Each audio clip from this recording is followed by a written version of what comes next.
Good evening. Welcome to the Yorkton News at 5. The U.S. Supreme Court has rejected U.S. President Trump's sweeping global tariffs. In a 6-3 decision, the court upheld a lower court ruling that the president's use of a 1977 law meant for use in national emergencies exceeded his authority. The court reached its decision in a legal challenge from businesses impacted by the tariffs, as well as 12 U.S. states. Trump remained defiant, saying he was ashamed of certain members of the court and stated he will impose an additional 10% on the global tariffs. Now, in Saskatchewan, the province said, given that since the decision doesn't remove all tariffs, it's still evaluating the possible impact on provincial trade, adding, quote, Saskatchewan will continue our efforts to diversify our export markets to countries all over the world and to convince U.S. lawmakers that free and fair trade between Canada and the U.S.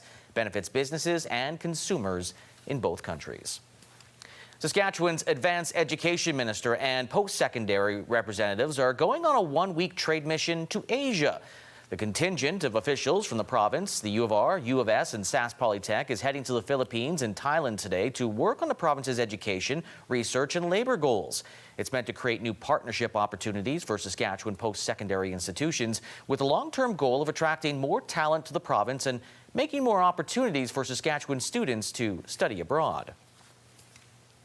Metal detectors have been installed at 3 more Saskatchewan hospitals to help address security concerns.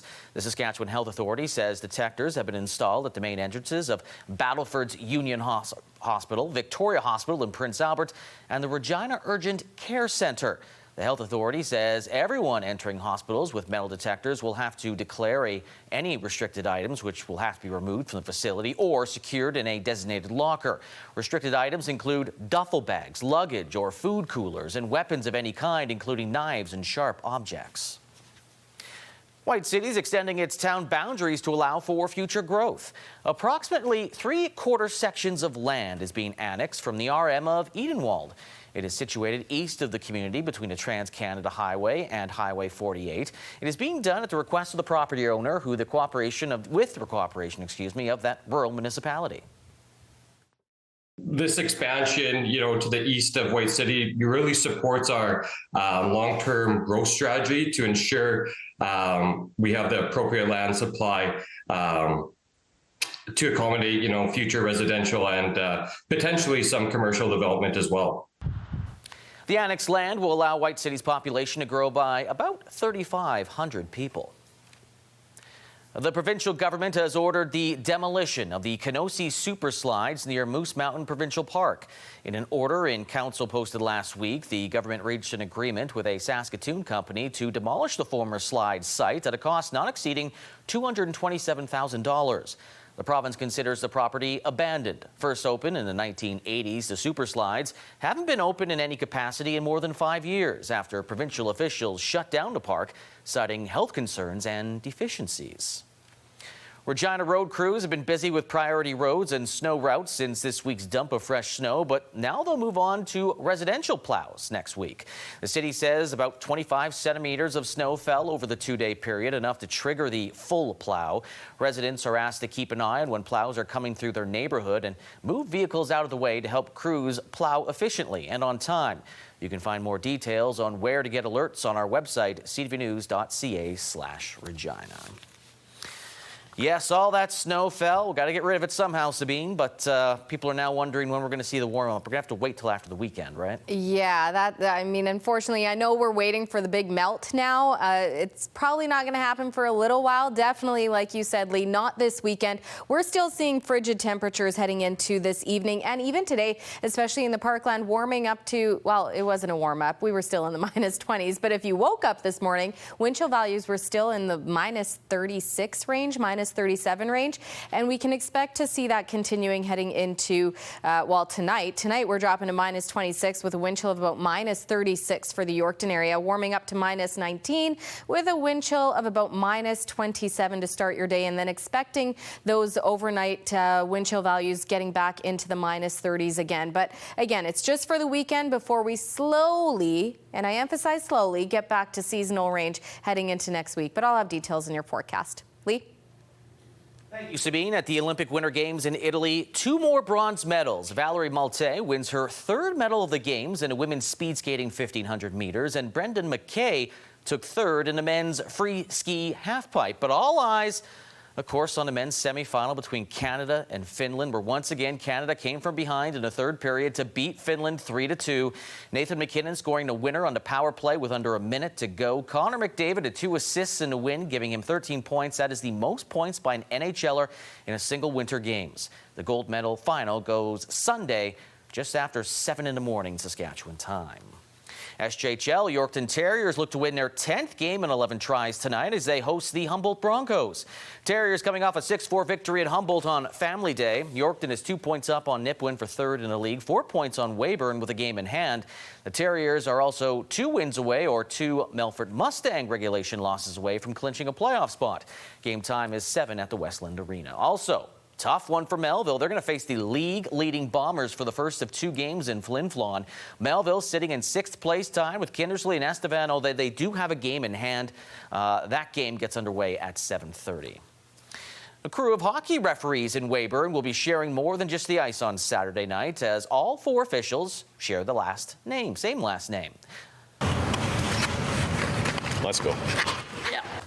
Doug Walter and his sons Brody, Keenan, and Preston will be the 4 officials for a local Weyburn minor hockey game tomorrow. Doug has been officiating for more than 30 years, while his sons are at varying stages in their careers. It's the first real game they'll work together as a crew.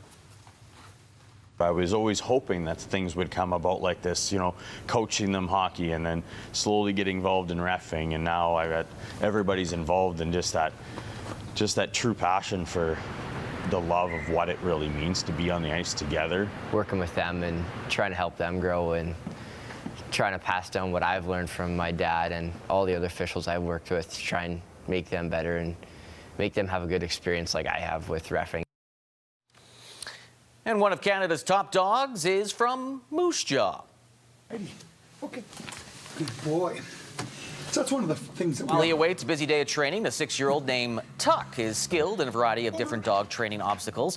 Tuck has earned the Grand Master Hunter title and is a Grand Master Obedience Trial champion, placing 4th in the category. He has won several awards along with his owner, Gary Overs. When we're healing, he's looking at me and nothing else matters. Nothing else around him. Bombs could go off. You could drop toys. You could do whatever it is you want. And hey, buddy. Hey. And he'll never take his eye off me. There's your ball. There's his ball. That's his very favorite toy right now. And that can change.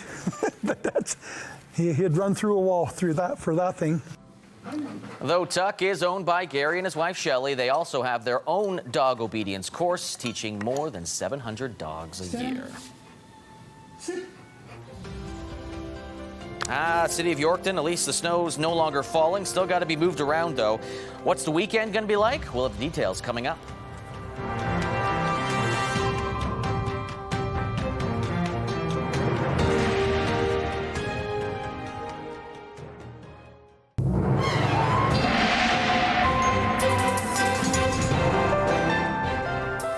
The sun kind of made an appearance throughout parts of the province today, including the Parkland, as we take a look outside through our weather cam there in the Yorkton area. So the clouds are going to continue to kind of roll in and out of the province. It's the temperatures that are basically staying at what we are dealing with today, and that is still frigid temperatures. That's continuing. Now, the good news is we don't have to worry about these cold warnings that are currently sitting in parts of the province still. They have started to gradually lift, and most of them were essentially suggesting that we were going to see some very cold wind chill values in the -40s in the overnight, starting to see the temperature moderate as we get into the daytime and then again overnight, which is similar to a story of what we're going to see in the Parkland, because again, to start your day this morning, woke up with a wind chill value of about -37. Tonight, heading into your overnight temperatures, the wind chill value back into the -36 range, and that's basically the story that we'll continue to see into the weekend until we get to Monday, where Monday night the wind chill values are in like -25, so a little bit better than the -36.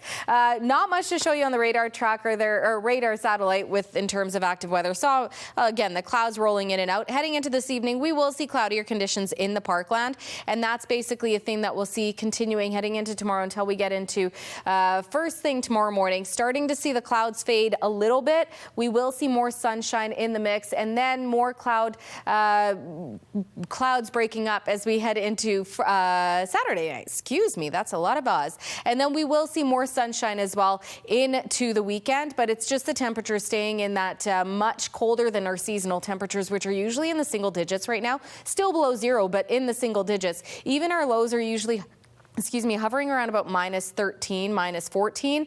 So very cold temperatures tonight. Again, on top of that, we got the wind chill value where many of these temperatures are definitely going to be feeling closer to the mid-30s tonight. And then into tomorrow, again, we're back into some much cooler temperatures. -20 for Wynyard, -19 for Melville, Watrous, and Humboldt, and -16 for Hudson Bay and Swan River. For Yorkton tonight, we will dip down to -26. I mentioned earlier, expecting the wind chill value of around -36, and then into tomorrow, daytime high of about -19, and I believe last I checked the wind chill value is probably going to be around the -26, -27 mark for the daytime. Winds picking up to about 40 kilometers an hour. Still seeing a little bit of that sunshine though.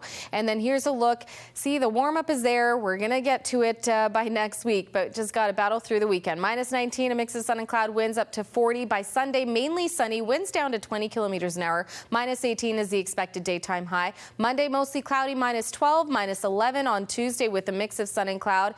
-9 on Wednesday, a mix of sun and cloud. Winds calming down, but by Thursday, we will see a warm up of 0. Winds picking up to 40 kilometers an hour with a mix of sun and cloud. By Friday, though, mainly sunny conditions, -1, getting back into that seasonal range by the end of next week. And again, just to note, our wind chill values for this weekend, expecting them to still be within the -30 range for your overnight lows. Up next, we are joining the Yorkton Chamber in their offices to talk about their upcoming awards show. Stay with us to learn more. Do you have a community event you would like to promote? Or maybe you'd like to draw attention to your organization? Let your local CTV station help you spread the word. Contact us at 306-786-8444 or email yorktonnews@bellmedia.ca.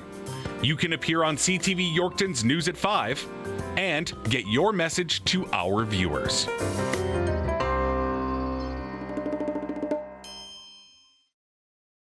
Our community brought to you by Key Auto Group. Experience clear and simple car buying online all the time.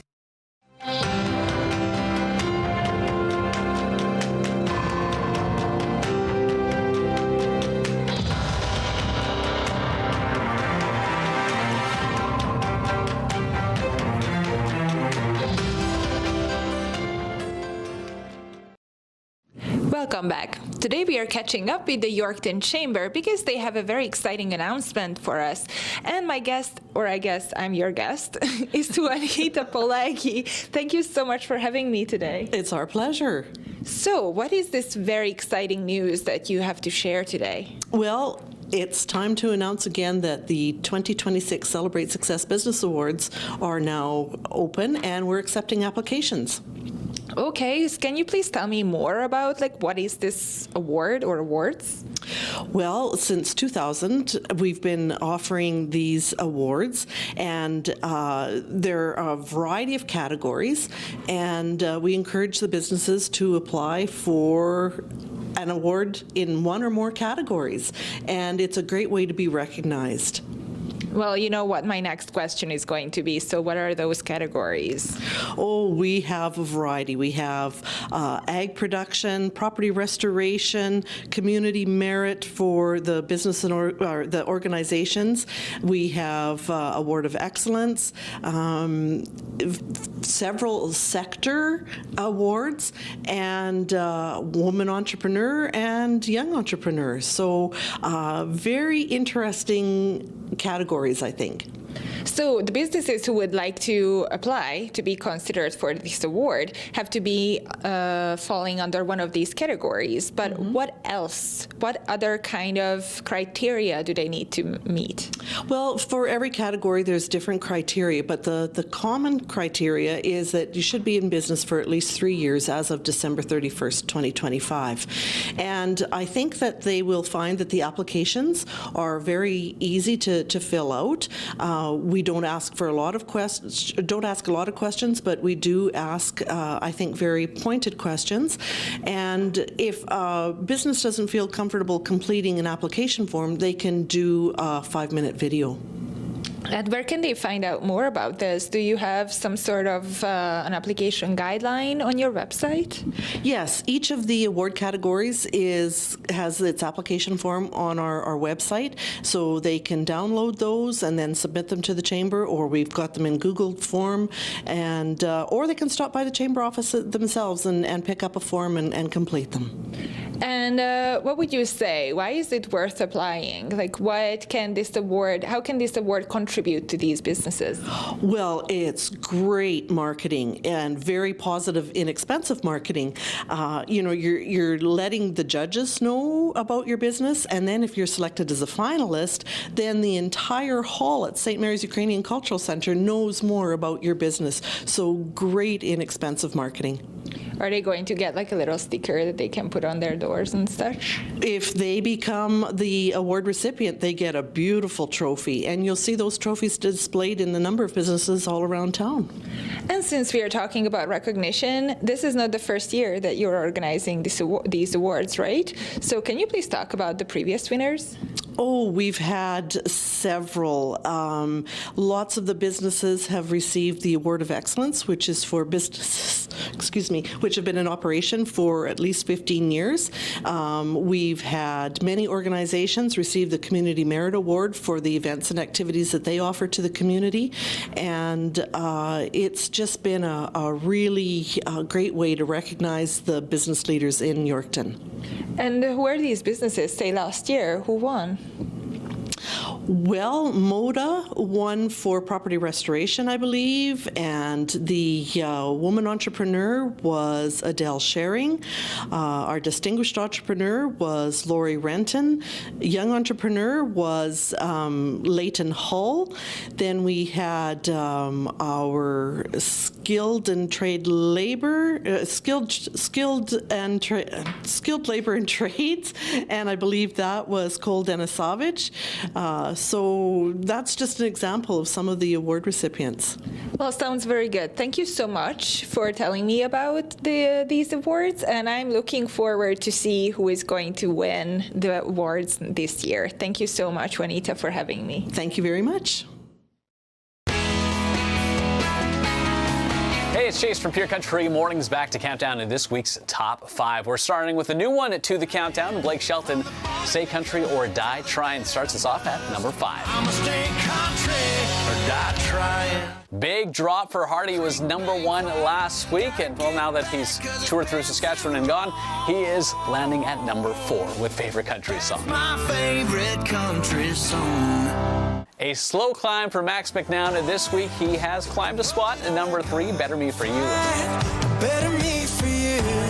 The one song that didn't move from last week's Top 5, number 2 once again this week, is Ella Langley and Choosing Texas. Choosing Texas, I can tell. And up 2 spots, they grab themselves yet another number 1. It is Jelly Roll and Shabuzi and Amen. These are your top songs. Thanks for counting down this week's Top 5 with us. Catch all of these and the rest of your favorites with Pure Country 92.7. You can find us with the free iHeartRadio app.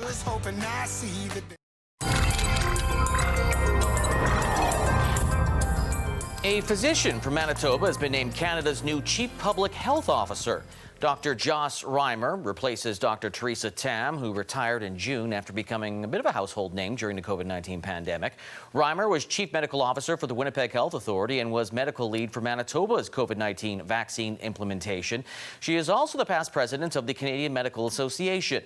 Reimer is set to step into the role on April the 1st.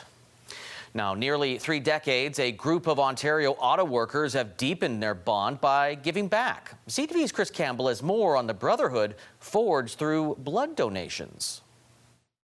700. Yeah. 700. They meet for burgers and beers, then roll up their sleeves. The group calls itself Blood Burgers and Beers, but it didn't start that way. When I got into Chrysler's, they offered a program where they would cover us to go donate blood. And so I started donating on my own to go, hey, let's donate together.